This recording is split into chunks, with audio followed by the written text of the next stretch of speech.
हाय दोस्तों। उम्मीद करता हूँ कि आप सब लोग अच्छे होंगे और जो हमारा इनिशिएटिव है, जो प्रयास है, उस वो आपको पसंद आ रहा होगा और आप फ्री हैं कि आप जो भी सजेशन देना चाहें वो दें। मैं उम्मीद करूँगा, कोशिश करूँगा कि उस पर मैं वीडियो बनाऊँ, उस पर अपनी बात को रखूँ। आज हम एक नए कंसेप्ट की तरफ बढ़ रहे हैं और बात करना चाहेंगे पॉलिटिकल इकोनॉमी के बारे में। पॉलिटिकल इकोनॉमी क्या होता है और ख़ास करके पॉलिटिकल इकोनॉमी ऑफ कैपिटलिज्म के बारे में, पूंजीवाद का राजनीतिक अर्थशास्त्र के बारे में हम लोग थोड़ा बहुत इसे समझने का प्रयास करेंगे, एकदम सिंपल लैंग्वेज में, जिससे आपको आसानी हो कि आप इस कंसेप्ट का, इस प्रिंसिपल का इस्तेमाल करके चीज़ों को अच्छे तरीके से समझ सकें। तो सबसे पहले इस पर डिस्कशन करने से पहले मैं आपको ये बता दूं कि आपने नाम सुना होगा मार्क्स का, मार्क्सवाद का। कहा जाता है कि मार्क्सवाद के तीन एलिमेंट्स हैं। एक एलिमेंट है पॉलिटिकल इकोनॉमी, राजनीतिक अर्थशास्त्र। दूसरा है हिस्टोरिकल मटेरियलिज्म, ऐतिहासिक भौतिकवाद का सिद्धांत। और तीसरा है साइंटिफिक कम्युनिज्म, ठीक है, वैज्ञानिक साम्यवाद। तो इसका पहला एलिमेंट जो है, जैसा हमने बताया, पॉलिटिकल इकोनॉमी के बारे में हम लोग सिंपल तरीके से थोड़ा इसको समझेंगे कि ये क्या है। ये बार बार आपके न्यूज़पेपर्स में भी आते हैं, बार बार आप थोड़े बहुत भी इकोनॉमिक्स के बारे में पढ़ते होंगे, राजनीति के बारे में पढ़ते होंगे, तो इसके बारे में इसके बारे में आप सुनते होंगे।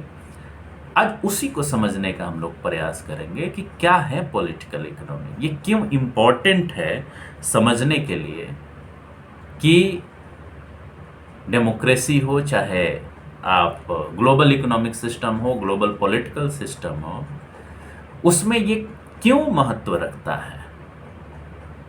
क्यों आपको जानना जरूरी है कि कोई भी व्यवस्था जो चल रही है, पॉलिटिकल इकोनॉमिक सिस्टम जो चल रहा है, वो उसको कैसे वो आपको कैसे प्रभावित करता है, ये जानना बहुत ही जरूरी है। जैसे नाम से परिलक्षित होता है पॉलिटिकल इकोनॉमी, मतलब ये दो शब्दों से बना है, पॉलिटिकल प्लस इकोनॉमी। मतलब कि जो पॉलिटिकल सिस्टम है वो इकोनॉमी के बारे में कैसे फैसला लेता है, वो इकोनॉमी के बारे में कैसे फैसला लेता है, कौन सा फैसला लेता है, किसके लिए लेता है, क्यों लेता है। जैसे मान लीजिए एक एग्जाम्पल लें कि एक पर्टिकुलर इकोनॉमी में उत्पादन करना है, तो उत्पादन कौन करेगा, उसमें जो इंडस्ट्री होगा और जो लेबर होगा उसका संबंध क्या होगा, कितना उत्पादन होगा, कितना बिकेगा, कैसे डिस्ट्रीब्यूशन होगा, कौन डिस्ट्रीब्यूशन करेगा, प्रॉफिट कितना होगा, प्रॉफिट कितना डिस्ट्रीब्यूट होगा, किसको कितना मेहताना मिलेगा, वेज मिलेगा, ये कैसे तय होगा, कौन तय करेगा। तो निश्चित तौर पर इसको तय करने के लिए आपके यहाँ मॉनेटरी पॉलिसी होता है, फिजिकल पॉलिसी होता है, उसी के द्वारा तय होता है ना कि भाई इकोनॉमी में कितना मनी सप्लाई है तो कितना प्रोडक्शन होगा, कितना डिमांड होगा, कितना सप्लाई होगा, ये सारी चीजें उसी से होती हैं ना। आपको कौन सी वस्तु कितने पर मिल रही है, ये कहां से तय होता है। अगर हम इस तरीके से सिंपल शब्दों में कहें तो उसी का नाम है political economy. That how economic decisions are made by political executives or political state, political society. So whatever you are getting from the market, whatever you are getting from the government, whatever you are getting from anywhere are determined by the political system. आपको कितना income होगा, कितना नहीं होगा, आपको एक particular loan पर कितना इंटरेस्ट मिलेगा, नहीं मिलेगा, आपको लोन मिलेगा भी कि नहीं मिलेगा, ये किससे तय होता है, आपके पॉलिटिकल सिस्टम के द्वारा। कितना उत्पादन होगा इकोनॉमी में, ये कौन तय करता है, पॉलिटिकल सिस्टम तय करता है। आपको कैसा एयर मिलेगा, कैसा आपको पानी मिलेगा, ये कौन तय करता है? Political system. And that is why the understanding of political economy is very essential to understand the overall operation of political as well as economic system in a particular country or in a global system. And that is why I am making this video. तो इसके साथ अब ये समझना है हमको सबसे पहले कि इसका डिफिनेशन क्या है। ठीक है, तो डिफिनेशन अगर हम बोले तो हमारे सामने टेक्स्ट है, टेक्स्ट बुक है जिसमें बहुत अच्छा डिफिनेशन दिया हुआ है। मैं एक बार उसको आपके सामने पढ़ना चाहूँगा। Political economy is the science. आप समझिएगा, एक एक वर्ड को समझिएगा जो बहुत ही अहम है। Political economy is the science that deals with laws. क्या है पॉलिटिकल इकोनॉमी? यह एक साइंस है, समझिएगा। साइंस जब हम कहते हैं तो इसका क्या मतलब है कि वो उसका एक्सपेरिमेंट किया जा सकता है। साइंटिफिक तरीके से कॉज एंड इफेक्ट को आप जान सकते हैं कि किसी फिनोमिना का कॉज क्या है। तो यहाँ डेफिनेशन में ये दिया गया है कि political economy is the science that deals with the laws governing the production and distribution of material means of subsistence in human society at the various stages of its development. Its subject matter is the social structure of production. अब इसको तोड़ के समझते हैं। सबसे पहले इसने क्या कहा कि पॉलिटिकल इकोनॉमी एक साइंस है। मतलब ये साइंस का मतलब इसका सिस्टमेटिक स्टडी हम कर सकते हैं, इसका एक्सपेरिमेंट कर सकते हैं, कॉज इफेक्ट को हम जान सकते हैं। और ये साइंस जब है तो क्या डील करता है, किस चीज़ों से डील करता है? उन लॉज से। किससे डील करता है ये साइंस? उन कानूनों से, उन रूल्स से, उन रेगुलेशंस से जो प्रोडक्शन को गवर्न करते हैं, उत्पादन को गवर्न करते हैं, उनको रेगुलेट करते हैं, उत्पादन को रेगुलेट करते हैं। कितना करना है, कैसे करना है, कौन करेगा, कहाँ करेगा, कब करेगा, उसके मूल्य कितने होंगे, वो मार्केट में कैसे पहुंचेंगे, कौन खरीद सकता है, कौन बेच सकता है, उन सबको गवर्न करता है, रेगुलेट करता है वो लॉज। कौन सा लॉज? जो पॉलिटिकल इकोनॉमिक में काम कर रहा है। तो ये जितने लॉज हैं, जो कानून है, रेगुलेशन है, जो प्रोडक्शन को और डिस्ट्रीब्यूशन को रेगुलेट करता है, प्रोडक्शन और डिस्ट्रीब्यूशन को रेगुलेट करता है। किस चीज का प्रोडक्शन और distribution? Material means of subsistence. Material means of subsistence का क्या मतलब हुआ? मटेरियल मीन्स ऑफ सब्सिस्टेंस का मतलब ये हुआ कि मानव जाति को, मानव समाज को जीवित रहने के लिए कुछ चीज़ों की ज़रूरत होती है। पेट भरने के लिए कुछ चीज़ों की ज़रूरत होती है। उसके बिना आप जिंदा नहीं रह सकते। या इसको ऐसे कह सकते हैं क्या कि जो बेसिक नीड्स जो आपकी होती हैं, उसके बिना आप जीवित नहीं रह सकते। रोटी, कपड़ा, मकान के बिना आप जिंदा नहीं रह सकते। तो सब्सिस्टेंस का क्या मतलब हुआ? सब्सिस्टेंस का मतलब ये हुआ कि आपका जीवन यापन करने के लिए कुछ भौतिक चीजों की आपको जरूरत पड़ती है। तो उसका उत्पादन और उसका डिस्ट्रीब्यूशन, वितरण जिन लॉज के द्वारा किया जाता है, जिन लॉ से वो रेगुलेट होता है, वही है पॉलिटिकल इकोनॉमी। तो पॉलिटिकल इकोनॉमी में वैसे रूल्स, रेगुलेशंस, लॉज होते हैं जो आपके जिंदगी से जुड़ी हुई जो बेसिक ज़रूरतें हैं उसको पूरा करने वाली जितनी चीज़ें हैं जो पूरा करती हैं आपकी ज़रूरत को, उसको रेगुलेट करते हैं उन लॉज के द्वारा। डिफरेंट स्टेजेज ऑफ टाइम में। समझिए एकदम सिंपल तरीके से कि आपको जो खाना पीना है उन चीजों को रेगुलेट करने वाली जो कानून है, रूल्स हैं, रेगुलेशन है, लॉ हैं, वही रूल्स, रेगुलेशन और लॉज पॉलिटिकल इकोनॉमी है। पॉलिटिकल इकोनॉमी है, ठीक है। और ये कहता है कि it's subject matter is social structure of production. Social structure of production को अब आप समझिए। हमने कहा कि ये साइंस है, ये डील करता है उन लॉ से जो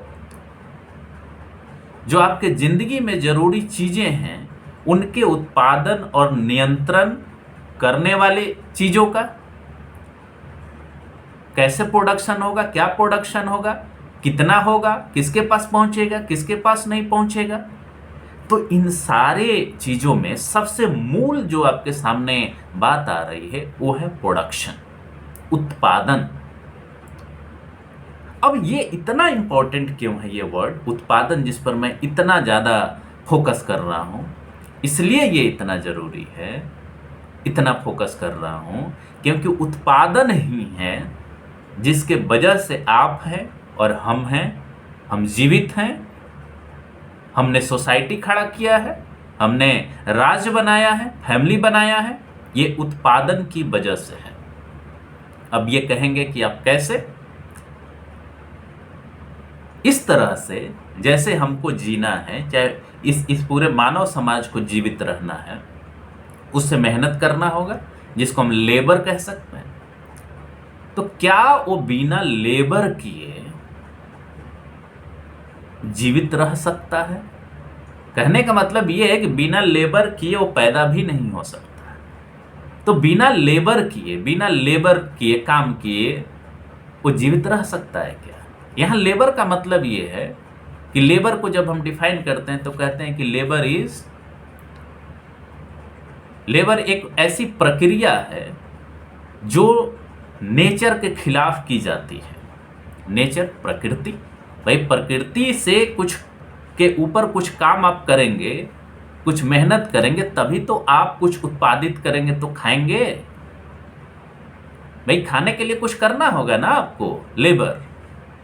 तो लेबर जब आप करते हैं, जैसे आपको प्रोडक्शन अगर करना है तो प्रोडक्शन करने के लिए आपको ह्यूमन लेबर की जरूरत पड़ेगी, उत्पादन के साधन की जरूरत पड़ेगी। किस टूल्स के द्वारा आप उत्पादन करेंगे, टूल्स की भी जरूरत पड़ेगी आपको, और तभी आप अपना पेट चला पाएंगे ना। आप आदिम युग को याद करिए, जब हम हंटर गैदरर्स थे, हमको हंटिंग और गैदरिंग क्यों करनी पड़ती थी? इसलिए कि हमें जीवित रहना है, और जीवित रहने के लिए हमें लेबर करना होगा, हमें काम करना होगा।